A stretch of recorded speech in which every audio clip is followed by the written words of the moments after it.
So thank you all for signing up to this, the inaugural lecture of the Yorkshire Fossil Festival, but also the inaugural Sue and Pete Rawson lecture. My name's Liam Herringshaw. I am a paleontologist and I'm the director of the Yorkshire Fossil Festival.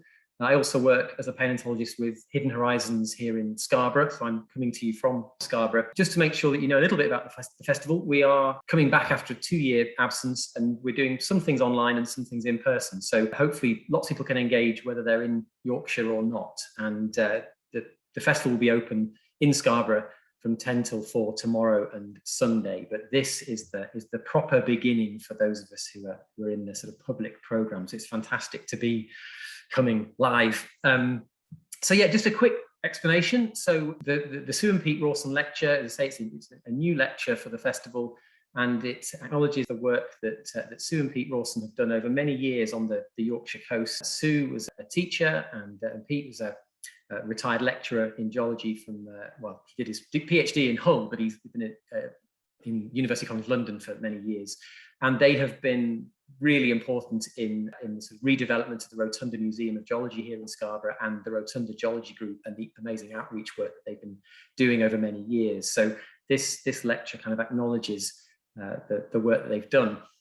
That work was credited by the Geological Society of London in 2017 with the award of the R.H. Worth Medal, and it's therefore fantastically appropriate for us to have the current R.H. Worth medalist, Dr Anjana Khatwa, who is going to give us the inaugural lecture today. I'll just give you a little bit of an introduction to Anjana, but she's going to do plenty of it herself, so I don't think I need to do it for long. But as the engagement lead at Wessex Museums, having spent 15 years as the learning officer for the Jurassic Coast World Heritage Site, so she knows a lot about Jurassic Coast, and there's a lot of shared interests up here. And we'll argue about whether the Jurassic Coast of Yorkshire is is better in some respects, but let's keep it civil. But yes, Anjana has a BSc in Earth Science and a PhD in geography, particularly interested in glacial geography, but has then worked in all manner of things subsequently. And we thought she was a fantastic choice for the inaugural lecture, both for the Sue and Pete Rawson lecture and for the festival. So Angela's agreed to tell us how to talk about rocks and influence people. And I will hand over to Anjana right now. Thank you so much, Liam. That's a very kind introduction. I'm going to kick off by sharing a screen so you can see what I'd like to base my talk on, essentially. Let's move that out the way. Thank you so much again. Let's just get rid of that. Yeah, I am a science communicator. I am a lover of rocks and landscapes and generally the natural world. And what I want to really reveal to you today the skills and the techniques that I use to make other people fall in love with rocks, because I meet plenty of people in my day-to-day life. It might be a child at the school gates, or it might be a television producer. And they always ask me, well, yeah, rocks are really boring. They're really dull. Really, is that what you do? And, you kind of, as an earth scientist or a geologist, I'm sure some of you may have heard that before, or if you're a young person who's really interested in rocks, you may have come across your friends going, oh yeah, really? And what I really want to do is show you my love and my joy for rocks and how they can really showcase this wonderful history of our planet in so many different ways. You're probably wondering how I even ended up in a place like this where rocks really have become my career. I grew up in a place called Slough, which is on the edge of London. So if you know Heathrow Airport, it's not far from there actually. And this is what it looks like. This is not a place of beautiful mountains or green fields or even a lovely coastline. This is a very urban-based community, and it's a very close-knit community. And I grew up in a very traditional Indian family, a very traditional community that kind of, really didn't access nature, didn't really access green spaces because we didn't really have those opportunities on our doorstep. And so when you look at pictures of Slough, this was very much my childhood. My local green space was the school playing field, was the local park, and that was kind of what I was exposed to. So the question is how did I then come from a childhood like that, really growing up in quite an urban environment with a family that didn't really have those experiences in nature, to suddenly having over 25 years working as an earth scientist. It all kind of kicked off for me in Kenya, actually, and this is where my family are from. So I am British born. I'm a British born South Asian woman, but my mother and father are from Nairobi in Kenya, and we still have, my mother still has family over there. We still have, cousins and nieces and nephews and things like that over there.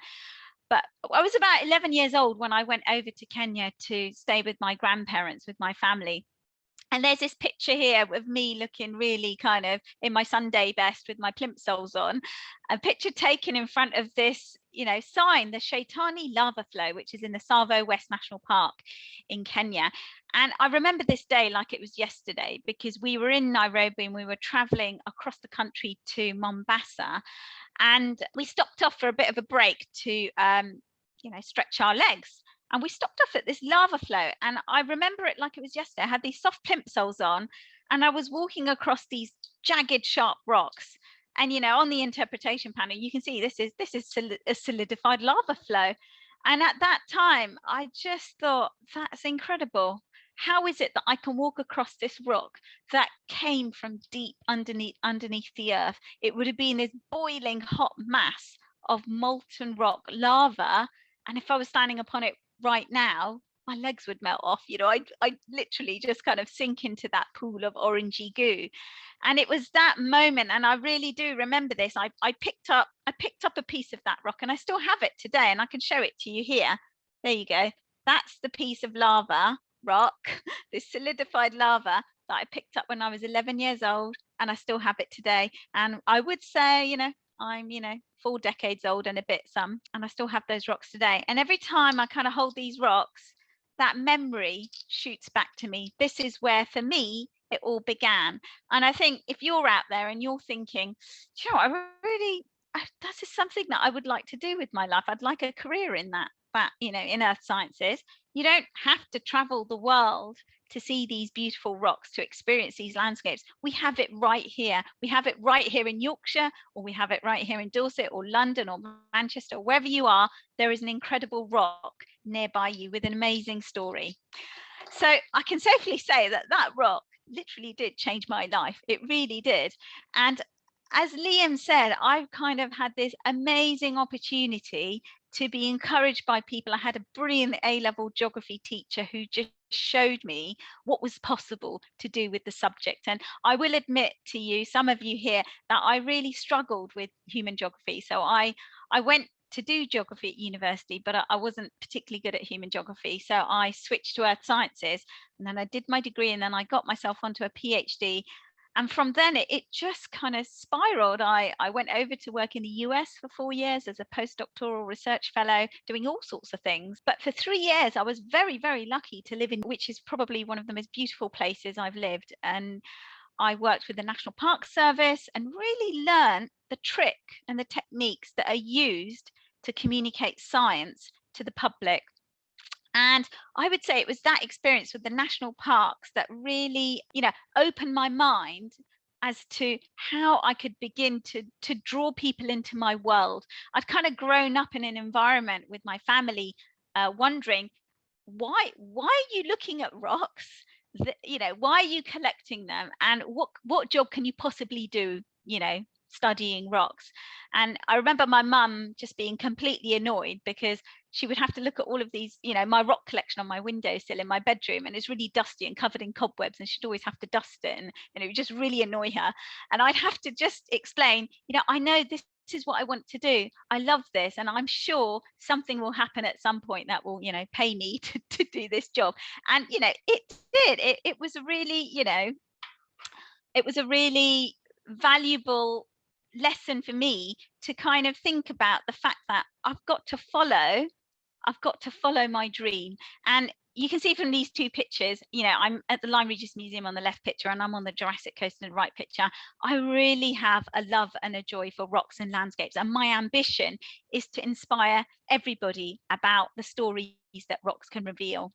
And I do this through, I've done it through obviously education programming at the Jurassic Coast. I do it through meeting children and young people and teachers. But one of my real breakthroughs was being able to go onto television and do that as an expert contributor. And that was on a program called BBC Two Fossil Detectives, where I was headhunted to be an expert contributor on that program. And that kind of led on to other programs that I was asked to be on. And, I would love to have my own TV show. That would be brilliant. That's a dream of mine. But at the moment, a lot of the work that I do is coming into programs with, very well-known people and helping them to understand why rocks are special. And actually, that is still a really joyous thing to do, because I often meet these, kind of well-known TV personalities, and they haven't really thought about rocks before. And by the time I'm finished with them, they are real fans. They're like really sold on it. I also have my own YouTube channel. So for many of us in lockdown, we're all struggling with all sorts of things, from homeschooling to learning how to make sourdough. But I really kind of focused on building up my YouTube presence, and you can certainly go to my channel to see more of what I did. But yeah, I really kind of had these ideas, burning ideas that I wanted to make about how I wanted to talk about rocks, and I managed to get those onto my channel. So with all of this brilliant joy and love for rocks and these platforms for which I can share my passion, you would think that, everybody would be in love with what I love. But I don't think that's the case. And, I often meet people, like I said, children at the school gate to television production companies that I work with. And rocks are a real hard sell for some. In my opinion, that's okay, because at the end of the day, we can't all be expected to fall in love with things that we don't necessarily understand. And I would say that the earth sciences are a really difficult subject to get across to most people. Actually, I know that we are in a really kind of contained and biased environment right now because we're at the Yorkshire Fossil Festival, and I would hope that most of you out there are listening to this talk because you're passionate about rocks and landscapes and fossils. But not everybody feels like that. They look at a rock like this, for example, and they look at it and they think, yeah, that's, that actually makes me want to put myself, like that cat, you just feel like, what is this? What are you looking at? Why is this important? And my whole job as particularly somebody who works in television is to convince them, why is this rock important? How does it resonate with you? And what story can I tell you that connects you with it? That is the trick that you have to learn, the skill that you have to learn to bring those people on the journey with you. And it doesn't come easily, because essentially what you need to do is you need to earn that trust. You need to earn that time that that person's going to invest into you. And by doing so, you'll win them over. And in order to do that, to win their trust, to win their investment of their time, you have to know your audience. You have to know who you're speaking to. And I was once in a meeting room with a television production company, and kind of pitching ideas for programs, geology. And they said to me, well, what do you like to watch when you come home after work? I said, God, I just love to sit down and watch something like the Bake Off, something really easy that takes my mind off everything I've done during the day. And they said, well, there you go. How do you, if you want to make a program about geology, how do you bring people on that journey with you? Because you've just said you love to watch the Bake Off and chill out and relax. So how is a program about geology going to appeal to somebody that wants to do that when they walk through the door? So that is the constant question that I'm asking myself when I'm pitching to television companies, is how do I make rocks this kind of warm, fuzzy feeling? It gives you that sense of joy that you get from watching somebody trying to bake a cake on the Bake Off. That is the holy grail that I'm searching for, is what is that idea? So it's all about knowing your audience. And within that kind of framework, I've done a lot of work on that. As you can imagine, I published a paper on it. And what I did was, to help me to try and understand who that audience is and how do you curate information for that audience, I looked towards the tourism industry. And a lot of people have kind of done research on why people go on holiday to certain places. and what do they do there, and what do they get out of that process. And there's this very kind of interesting model that they developed. When we talk about how you like to watch content, and this might be YouTube videos or it might be television, there is some part of you that wants to be deeply and actively involved in that experience. And then some other people that may just want to just sit back and let it wash over them. And that can happen physically, as in you wanting to, for example, go on a guided walk and look for fossils. Or it may be you just thinking, actually, do you know what? I just fancy watching a television program about somebody going to look for fossils. So that's what we mean by active and passive participation. In another sense as well, there's this whole kind of concept of how immersed, how absorbed intellectually do you want to be with that content. And this is what we mean by immersion and absorption. This is a real split between, do you just want to look at pretty pictures of the Yorkshire coast, like on Instagram, and just flick through them and think, oh God, these are really lovely places, and one day I'll go on holiday there. And that's the level of how you want to engage with that type of content. Or do you want to do more? So by that, I would mean you're watching a YouTube video about these brilliant, kind of places on the Yorkshire coast to visit. And you're actively involved in thinking that, actually, yeah, one day I would like to go to Robin Hood's Bay and go and look for fossils. And that video is giving you that sense of intellectual ownership. You want to go there, you want to be it and live it. So we can split how we create our content according to how we want the audience to feel. And I do this all the time with my work. So a lot of my audience, particularly when I'm doing stuff for television or YouTube, are children and families. And I've done a lot of work to kind of think about, well, what is it that children and families want from experiences? And of course, everybody's different. There are some children that might just fancy just sitting back and watching a YouTube video about somebody making slime, that's what my 9-year-old daughter tends to like to watch. I'm sure some of you have seen lots of videos like that. And she just loves to watch those videos of kids making stretching slime. And I'm thinking, what is that? But essentially what she's doing is she's escaping. She's escaping from the moment she's in, but she's also kind of really absorbed by the beauty of the process of the slime being stretched. And it gives her a chance just to zone out and imagine and think about things. So in that sense, when she's watching those videos about slime being made, she's in that immersive process, but she's slightly escaping and slightly on the aesthetic side of things, where she's kind of being allowed to daydream. Now, bringing it back to earth sciences, when we talk about creating content that really sparks children's imagination, you have to think of content that's really multi-layered and stimulating and containing amazing facts.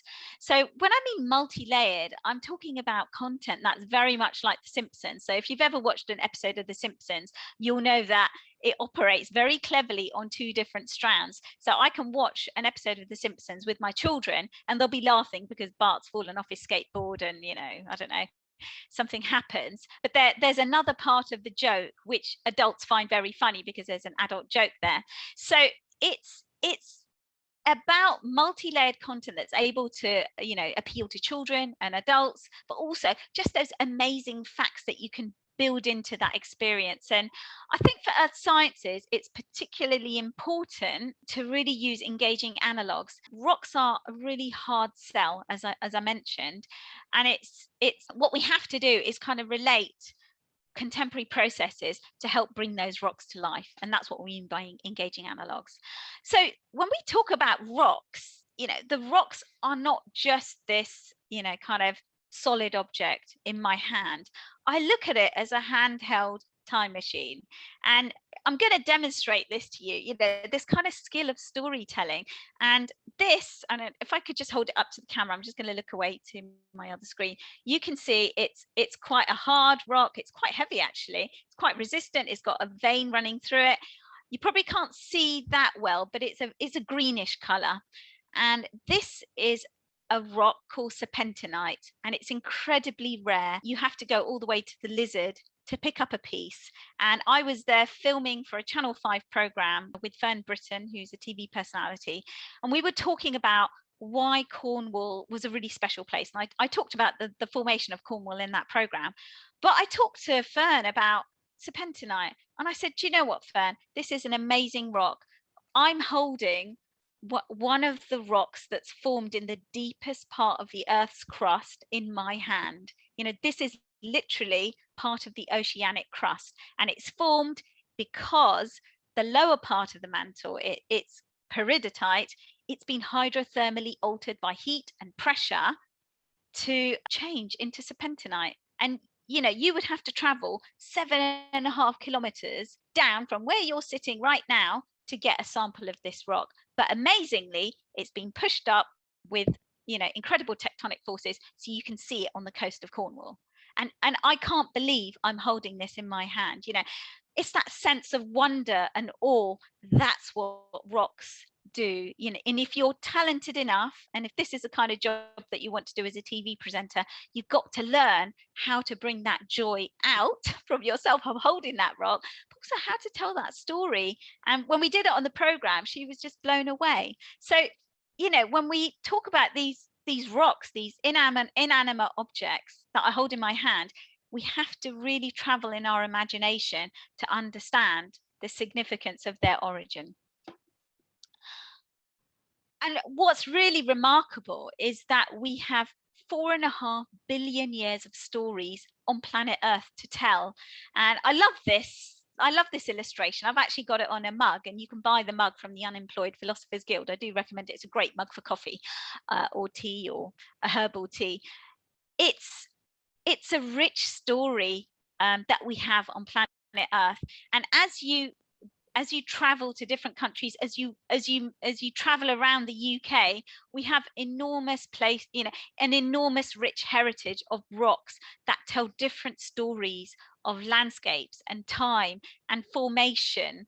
And one of the things I'm going to talk about in this, as we continue on this talk, is how the elements have shaped our landscapes and indeed manifested themselves in the rocks. So let's start with time, because time is a really critical factor in geology. And this beautiful picture here, this is by James Loveridge. It's ammonites that have been worn away. And I've got a beautiful one here that I'll show you because it was in my photograph on Instagram earlier. Isn't that beautiful? Picked that up on Charmouth Beach about 6 months ago. No digging, no hammers, just there lying on the beach. And of course, you know this if you've been to the beaches in Yorkshire. Yeah, because we won't do the whole Jurassic Coast of Yorkshire and Dorset. Won't get into those politics. So time. And I love this quote by Tennessee Williams: time is the longest distance between two places. I mean, how incredible is that to really describe what we're looking at in this picture? These are the cliffs at on the Jurassic Coast World Heritage Site. This is at Burton Bradstock. And what I find remarkable is the story. If you're standing, and I don't recommend this in person because the cliffs are really unstable and prone to rockfalls. If you look at the bottom of the layers of the cliffs, there's, you know, 10, 20, 30 million years of difference between the layers on the bottom to the layers on the top. And these layers chart an incredible story of rising and falling sea levels, of shifting and changing rivers through deltaic sands. It's magical. And, you know, I want you to think about that the next time you look at a cliff is, you know, what am I looking at? And the sheer sense of time that those rocks represent. The Jurassic Coast is a World Heritage Site. Why is it a World Heritage Site? Because it charts 185 million years of Earth's history in just 95 miles of rocks. And in the eastern part of the site, we see these beautiful formations, either the Landrum Bay stacks, and they are formed of Triassic rocks that were formed in an ancient desert about 240 to 200 million years ago. And when we talk about, you know, kind of really revealing the story behind that rock, we have to use this kind of idea that the present is the key to the past. You know, look at these dry ancient deserts. I'm just going to flip between the two pictures actually. So this is a picture of a desert in Namibia. And then look at the pictures, look at the picture of the rocks in East Devon. Look at the color. And, you know, we cannot help but notice the similarity between these sandstones in East Devon that were forming in vast deserts on the continent of Pangaea and the sands that are currently shifting in Namibia today. I find that incredible, that link between a process that was happening 200 million years ago to something that's happening now. And at that time, these rocks were, the rocks were obviously forming in dry, arid deserts. And we had these really strange creatures called rhynchosaurs kind of just wandering about. But the fossil evidence here is really, really rare. And, when we look at the fossils, we can begin to use them to pick that story apart. And you can see some fossil evidence of these rhynchosaurs, in this photograph. Moving to the middle of the site, here is this iconic picture of Lyme Regis. We're looking towards Lyme Regis in the distance, but this is probably one of my favorite places on the coast because this is a combination of how geology and physical geography kind of come into harmony with each other. This is Black Fen, which is the largest coastal landslide in Europe. And what you're looking at here is kind of layers of Jurassic rock. So this is the blue layer sequences. You've got layers of clays and shales and limestones, and they're kind of, in the cliffs, when you go to see the cliffs, they're in kind of bedded up against each other. There's layers and layers and layers of the rock kind of like one on top of another. And what's happening here is that the rainwater is filtering through the sandstone layer at the very top. That's the green sand. So if I get my cursor, you can just see the green sand there. The water is filtering through that sandstone, meeting the impermeable layers, the clays and the limestones, and they pond up. So the clay gets all squishy and wet because that's what happens to clay when it comes into contact with water. It gets really weak. The limestone is impermeable, so the water can't travel through. So it ponds up in between the clay and the limestone layers, causing the whole landslide to move under gravity towards the sea. And what I love about this is that it's a really good example of a natural system trying to maintain balance. And the scientific word for that is equilibrium. You've got the sea coming in, which is eroding the toe of the landslide, causing the instability, because obviously the sea is washing away the natural material, and that makes the landslide unstable. So it's constantly shifting and moving towards a state of equilibrium. We call this a critical angle, which is about 45 degrees. That's when the landslide is super happy. If it can remain at 45 degrees, it would be happy as anything, and life would be brilliant. But because the sea is taking away the toe of the landslide, it's constantly shifting and moving. And this is really important for wildlife, for pioneer species like bee orchids and insects that survive on those plants. It's just a stunning place that represents that harmony between geology and physical geography. But what was this environment like 200 million years ago? It was a vast sea, and obviously, if you've been out on the Yorkshire coast, you've been to Farley Brig and you've been to Robin Hood's Bay, you'll see the same rocks. I love the beauty of the geology of our country because the Jurassic rocks stretch all the way from Dorset up through the country and pop out on the Yorkshire coast. So you and I are connected, even though you didn't know it. I'm sitting right on top of Jurassic rocks, and so are you, all the way up in Yorkshire. I find that really magical. So we've got this amazing Jurassic Sea, which is dominating the landscape 200 million years ago, full of incredible creatures, marine reptiles like ichthyosaurs, cephalopods like ammonites and belemnites, and then this extraordinary creature called a pliosaur, and here are some examples of the teeth there. As we move towards the eastern end of the site, the rocks get younger, and this is the real key thing about the Jurassic Coast. This is why it's a World Heritage Site, because it charts 185 million years of Earth's history in just 95 miles of coast. So we have the Triassic rocks in the east part, which is East Devon. We've got the Jurassic rocks bang in the middle in Lyme Regis and Charmouth. That's where they're best showcased. And then towards the eastern end of the site are the Cretaceous rocks, and they date from about 145 to 64 million years. And this is such a beautiful image from James Loveridge. This is Old Harry Rocks. One of my favorite places to go. It's just wonderful to see how the sea has carved out, literally taken bite marks out of the cliffs, and you can see all these beautiful stack formations there. So in case you weren't quite sure about how stacks were formed, you've got this these massively bedded chalks, and the sea finds a point of weakness in that chalk. It exploits it, it makes it slightly bigger to form a little notch. That notch becomes a cave, and you can probably just see little examples here and just here as well. Forms a cave. The back of the cave wall breaks through. You get an arch, which you can just see here and here, and then eventually the top of that arch will fall into the sea, forming a stack. And of course, when we're thinking of coastal arches, probably the most famous one is Durdle Door. So these are really beautiful formations, and I think chalk is probably one of my favorite rocks, because when you look at the rock, it's formed of these microscopic organisms called coccolithophores, which are absolutely beautiful when you look at them, you know, under a scanning electron microscope. And it's billions of the bodies of these dead organisms that have sunk to the bottom of the seabed, become compressed, and forming this incredible rock. Magical story.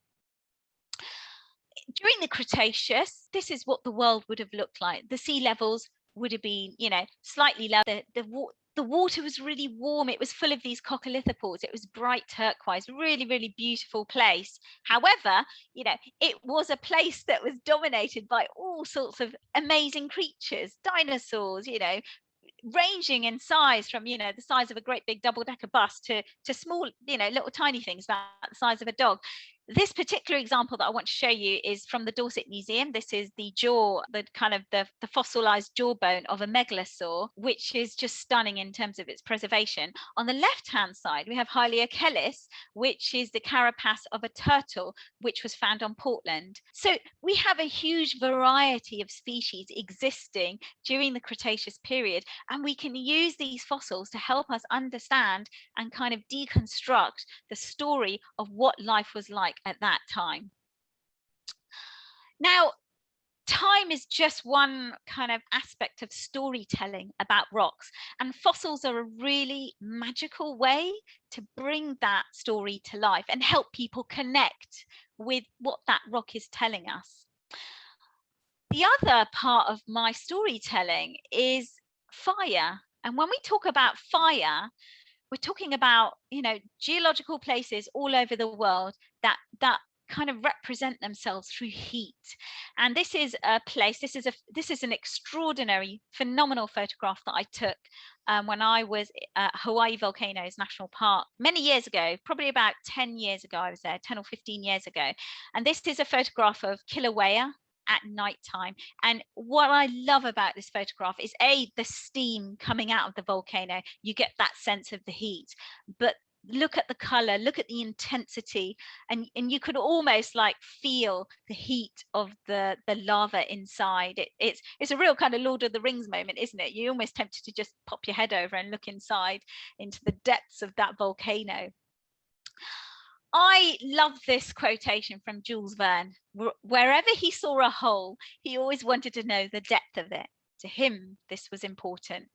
And I was incredibly lucky to take a helicopter flight over over one of the islands in Hawaii. Gosh, I can't remember which one. I think it was Big Island, which is where Kilauea is located. And we've taken a helicopter trip across the volcano. And one of these amazing lucky shots that I took, we are looking right into the heart of the lava flow. So what you're looking at, the gray area, is the kind of hardened surface of the lava. And we are literally looking right into, you know, what I would say is the center. You know, you're looking right into the heart of the earth there. And that gives me goosebumps, because when we talk about, you know, the elements of the earth, this is such an elemental place to visit. And you know, I would say once in your life, if you can go to any place, if you have a bucket list, Hawaii should be one of them. But this is a country, sorry, yeah, this is a US state which is really draws in your sense of the elemental kind of parts of our earth.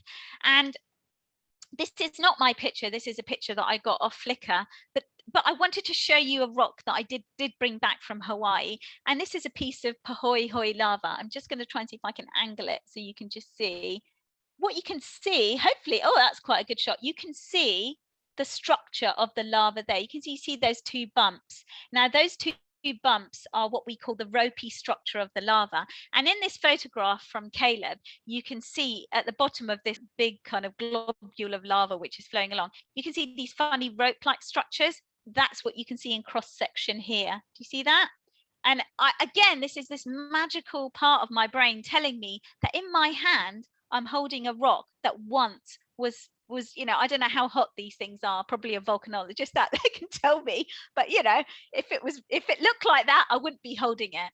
But also the other thing is when I'm holding something like this, so a rock, like a fossil like this, let's just turn that up the right way, a fossil like that versus a piece of lava, I mean, one thing I have to ask myself is the age difference. The fossil is dated to around, you know, 200 million years old. I know this because I picked it up at Charmouth Beach.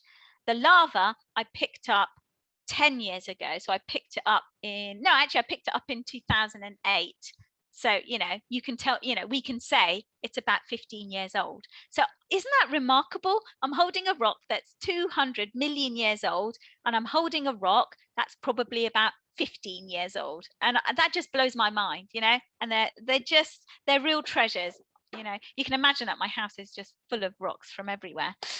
Another place that I wanted to share with you that again is part of this whole sense of elements is ice. And ice is such a powerful force that shapes our planet. I had the great privilege of doing my PhD at Southampton. I studied glaciology and glacial geology, and I spent 6 weeks camping on the edge of, actually out by this moraine here. It was, and I think if there are any people interested in, you know, kind of talking about camping experiences, this was my first ever experience of sleeping in a tent, literally camping on the edge of Jökulsárlón in Iceland for 6 weeks. This was a huge shock for me. And again, we can talk about this in questions perhaps, but as a young South Asian woman growing up in Slough, I never went camping. I never really went on holidays to natural spaces. That happened much later when my parents started to feed my passion for, you know, rocks and things like that. But, you know, through my whole life, I never went camping. Through my whole life, I never kind of saw places like this. So to be camping on the edge of such a beautiful ice field, it was really cold as well. It was astonishing. What I love about this place is you can see how the ice is carving the landscape. So do you see these kind of ribbons of dark material sitting on top of the ice? This is a moraine. This is what we call a medial moraine, and it's coming off this promontory point here, because as the ice moves along these promontory points, the ice is literally grinding the rock into flour, and it's transporting that rock as it's flowing towards the lake. I just find it magical. And you know, where you're looking at this kind of, I would say, dirty ice, this is what we call debris rich ice, and it just, as the ice is, as the glacier is carving into the lake, you can actually see, you know, the laminations of this debris in the ice itself, which is, you know, which I just find beautiful. Glaciers are a real passion of mine, and I've had the great joy and privilege again of traveling to different places across the world to look at different ice fields. This is Nygårdsbreen in Norway. What I love about this picture in particular, and this is one that I borrowed from Flickr again, is look at these rocks here. Look how smooth and beautiful they are, and they've got striations on them. They've been smooth, they've been polished. This is the power of ice and how it affects and influences our landscape. And you know what I find really wonderful is you don't need to travel all the way to Norway or Iceland, or a really other beautiful place I went to was Blue Glacier, which is in Washington State in the US. You don't need to go that far. You can just travel to the Yorkshire Dales National Park, because what you see here is the ice has melted away. The ice is gone. It was there like 10,000 years ago, and now it's gone away. What is it left behind? It's left behind this incredibly beautiful landscape of drumlins. And, you know, I was there on field work during my PhD looking at, you know, glacial till and glacial material in the Yorkshire Dales. This is Ribblesdale. But what a beautiful place to go and experience the glaciers that you're seeing in Iceland, the glaciers that you see in Norway, right on your doorstep. And I have to say, you're incredibly lucky in Yorkshire to have the Yorkshire coast, but to also have this incredible glaciated landscape on your doorstep. If you're not sure how drumlins are formed, I'll just give you a quick, you know, how-to guide. The ice flows over the landscape. There's perhaps a little obstacle or something at the base of the ice itself. The glacial till, which is all of the material, the sediment underneath the ice itself, that's kind of lubricating its bottom, kind of, being transported by the ice itself, because we know the ice is literally grinding the rocks around it to flour. It's transporting kind of subglacial till at the very bottom. That till gets trapped behind some obstacle, and then it becomes molded into this kind of very streamlined shape. And I know some people say this is like a basket of eggs, but that's literally how drumlins look from the air. They're a kind of egg-shaped feature. But isn't that wonderful to kind of think that this is the fingerprint of an ice of a glacier or an ice sheet or an ice cap 10,000 years ago? I just find that absolutely magical. Coming on to another element is water. And water is such a critical part of shaping landscapes, of forming rocks.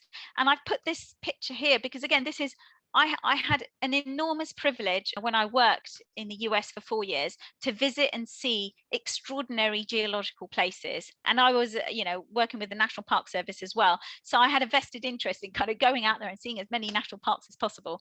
This is Old Faithful at Yellowstone National Park. And again, a really magical place to go. What's happening here is you've got water, which is, deep underground, kind of traveling in kind of vent systems, and it's being pushed up, because of the deep pressure in the ground. So Yellowstone, as we know, is a great big kind of area of pressure deep under the crust, and these hydrothermal pools, they are kind of sulfur rich hydrothermal pools and springs in the Yellowstone area, is really famous for that. But it's also famous for these kind of geysers that are basically shooting boiling hot water under pressure out into the air, and it's really something to see. I mean, it's you can probably see lots of YouTube videos of Old Faithful in action, but it is an extraordinary natural phenomenon.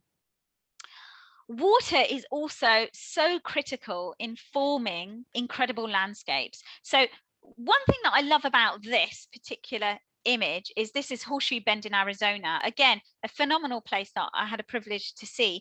But what we're looking at here is a landscape that has essentially been uplifted over hundreds, if not millions of years. Now, this is the Colorado River. What's happening here is that as the river is kind of flowing over the rocks, flowing over the landscape, the rocks are being uplifted. So what does this mean? The river naturally expends energy on trying to find a state of equilibrium, a state of balance. So it's going to cut down into the rock.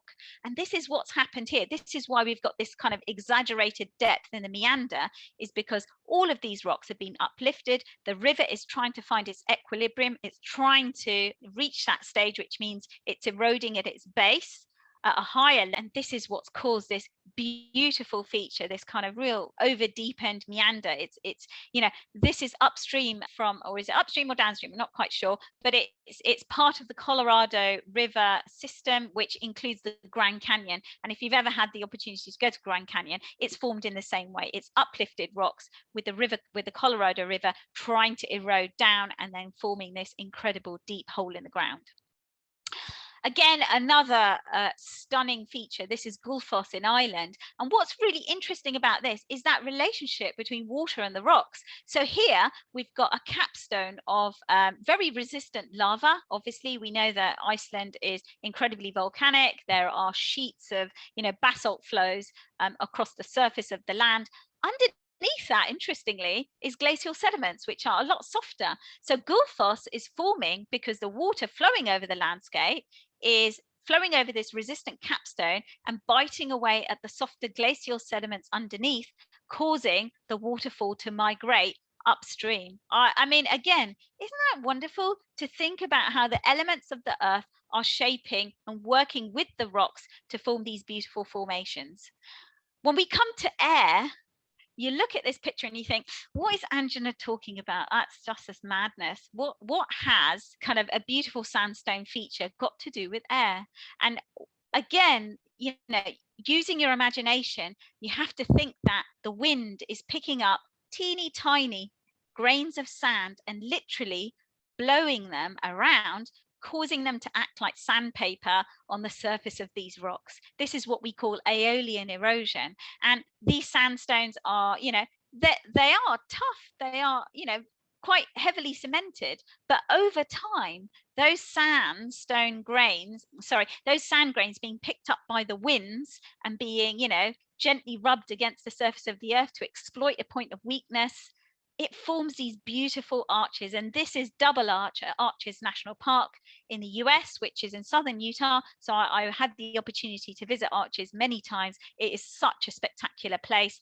And, one of the most, incredible landforms that really I will never forget is Delicate Arch in Arches National Park. I mean, just look at this. Isn't it beautiful? You can see the cross bedding in the sandstone above, and then you can see this incredible feature just kind of standing proud in the landscape, the rest of the rocks being eroded away by the wind. So it is just magical. And there's this really existential moment where you look at those sandstones and you think, actually, where the cross bedding, you can see that cross bedding, is that fossilized sand dunes formed by an ancient wind like 300 million years ago. And now you're looking at a feature which is formed by the wind today. I mean, that is the existential moment in geology. I mean, I just love it. Finally, this is the Thar Desert in India. I had an opportunity to visit India, again, probably about 10 or 12 years ago with my family. My family, our ancestry is from Rajasthan.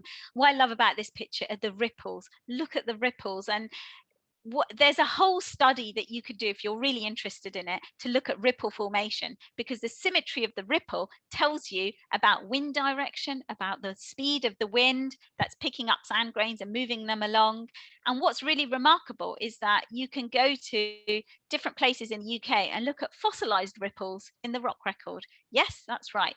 It's amazing. They're called trace fossils, but you can actually see ripples fossilized in the rock record. And I think finally, what I would just want to end with is that the stories of the earth are all around you. I've had the huge privilege of traveling all over the world to see amazing features, to see amazing rocks, and to experience that joy that those rocks and landscapes give me. But all of this is on your doorstep. And I love this piece of artwork. This is Sea Strata by John Mayne at Green Park's Tube Station. The artist actually looked at the roach, the Portland roach, which is from Dorset, and he actually laser etched the fossils into the Portland stone. And I just find it such a magical piece of artwork. And you can look at the Portland roach and you can think, my goodness, that is, what is it, 140 million years old, and it's this shelly beach which is now fossilized for all time. And you can put your hand on it and just imagine all of those tiny shelly creatures living in that environment hundreds of millions of years ago. I just find it magical. Coming back to Yorkshire, you have amazing geology all around you on your doorstep. Look at this. This is Leeds Town Hall. And actually, I went on holiday to Yorkshire not 2 weeks ago. The Millstone Grit, I loved it. I saw it everywhere. But if you have a think about it, and I was running through Meanwood Park, I think, and I had to stop running because I thought, look at the Millstone Grit. It was an old quarry. And I just thought, this is amazing. This is a rock that was formed by these amazing rivers flowing across a vast landscape, picking up sand and just depositing it, when it lost energy, and I just thought, that is amazing. This is carboniferous rocks all around me, telling me the story of rivers and river transportation. And finally, just to end with, if you go and visit the Rotunda Museum in Scarborough, you'll see the Kellaways Rock. And this, again, when you touch that rock, when you look at that rock, just have a think to yourself that this rock is made out of sand carried by winds 160 million years ago. And you can touch that and you can imagine to yourself, the rock is here because of the elements of the earth. And that's it from me. And, I think if I had to say one final message, it's, you have the ability to discover the hidden stories of the earth for yourself. That's all around you. And it's just kind of opening your heart and your mind to what can be possible. Thank you so much. Thank you so much, Anjana. That was fabulous. Yeah, you couldn't see me, and I was sitting there kind of laughing at various things and grinning at various things. And just, yeah, it's funny. even though I'm an earth scientist and I do all this sort of stuff, it's funny how someone else infusing in the way that you do just gets you kind of, and so I actually was going to ask you, I know people have got questions and also give time for people to ask questions, but one thing I was immediately going to raise for you, partly because Daryl Wakelam's just popped up on the other computer finishing his workshop, explaining plesiosaurs and linking the coast, is how important has the creative arts been to your communication of earth sciences, and how sort of important do you think that side of things is? Bridging the arts and the sciences and that kind of. I wouldn't be here if it wasn't for artists, and I wouldn't be here if my mind wasn't creative. And I have worked with Daryl for many years. I'm currently working with an incredible artist called Lorna Reese on a project called Geophonic, where she's listening to the sounds of the earth. By working with artists as scientists, it helps to unlock our creative thinking, because essentially let me just choose another rock. Well, I've got so many rocks here. When you're looking at a rock like this, you have to use your imagination. There is no way I can recreate an ammonite for you. You have to create it in your mind. And scientists have to use immense creative thought to think about what these environments are like. So I would say it's actually part of my skill set. Yes, I can talk about science, and I know about, whatever the science and the tech, the techniques, the science behind how this rock's form, but the creativity, the imagination, that is my number one skill I would put on my CV. Great. No, I think it's something we've started seeing already this, today with the festival starting, is that kind of that way in which particularly children, engaging them in different ways is a really great way in. And actually, the other thing, I'm keeping an eye on the chat in case people do have questions. My other thought was, given your experience of working in education on the Jurassic Coast, are there things that we should bear in mind or think about for the Yorkshire coast, which we obviously don't have UNESCO World Heritage status, but there are lots of elements that are very similar, and I'd just sort of be interested to hear your sort of thoughts about engaging audiences with education, particularly with the Yorkshire coast. I personally, I think you've got such a beautiful, inspiring coastline. You've probably got, don't tell anyone this, it's a secret, but you've probably got the most interesting part of the Mesozoic rock record, which is the Jurassic. And I think part of successful engagement, particularly with children, is that storytelling and the breadth of how you tell those stories. So bring in your artists, bring in particularly performance artists, train your teachers, because I did that for a very long time. I trained teachers. I've worked very closely with teachers. I work with the Primary Science Teaching Trust, has the Big Jurassic Classroom, which has a whole suite of free resources that teachers can use. Empower your teachers to be the storytellers and the lover of rocks, because they are the agents, the influencers, if you like, for children to fall in love with what we do. But that is the way you develop a whole kind of community that loves what we love. And I think in terms of diverse communities, because the one thing about Yorkshire is you have an incredibly diverse population, is to put diverse leaders at the forefront of your programming as well. So if you have a large South Asian community in Leeds or Bradford, they will see themselves reflected in the stories that you're telling. And again, this is all part of bringing new audiences into the subject that we all love. I think it's also really important to making that link to other places, other parts of the world, where you might say Yorkshire looks like this now, but at this point in time, it was more like this place. And you can actually connect people then perhaps to the places they come from as well as where they are now. So I think it's a really interesting possibility. You mentioned teachers. I've got Sarah Metcalf from Scarborough Sixth Form firing question in now from her students. So yeah. Anna asks, how do you get the opportunities to go to these geological places in the world?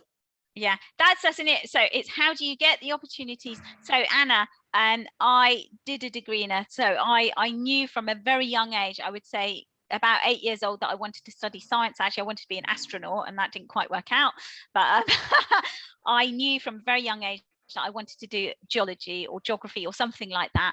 I went to university I studied the right subjects. I studied geography, then I moved to earth sciences, and essentially I found places to travel through work. When I finished my PhD, I looked for a post overseas because I wanted to have a different experience, and I found someone that would give me a job and a visa, and off I went. And I'm just very good at asking. I think just ask. So when I got to the US and I had done, 8 months of a postdoc, and it was all right, I was getting a little bit jaded, and I just wrote to the National Park Service and said, do you have any programs that would help me to work with you and to travel? And they said, yes, here's this thing, apply for it. So you have to be brave and ask people to help you, because people will open doors for you. So hopefully that answers your questions. There's some of the other places I've just been on holiday, and I think that is an enormous privilege, where you can have a job where you're paid a salary, where you can say, right, I've saved up this money, I'm going to go there on holiday, and you'll get there. You will get there. I noticed then that Jamie's also asked a question of where do you think the best place is to study geology at university? There's a tough question.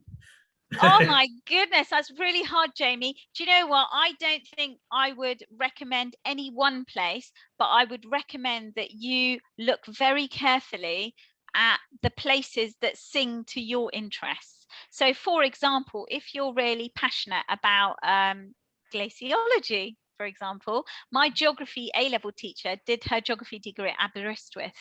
And if you are really passionate about mining or minerals, Camborne School of Mines in Cornwall might be the place for you. If you like geotechnical engineering, which is essentially applying knowledge about geology to engineering, civil engineering, or anything like that, hydrocarbons, then you might want to go to Imperial College. Every university has a different type of offer, and I think have a look at what really puts fire in your heart. Is it landscapes, or is it searching for renewable sources for energy? You will find that place that suits your passion. Yeah, great advice. Any other questions? I'm conscious we're nearly at 3 o'clock, so we've probably got time for one more if people have one. Just give people a second. But I think probably people have got lots to think about and enjoy just from the topics that you brought in. And yeah, I guess I think you flagged on. I think your glacial interests, certainly the Yorkshire coast and the Yorkshire landscape, it's a really good way to kind of to bring in. I think you emphasise that importance of the overlap between geography and geology.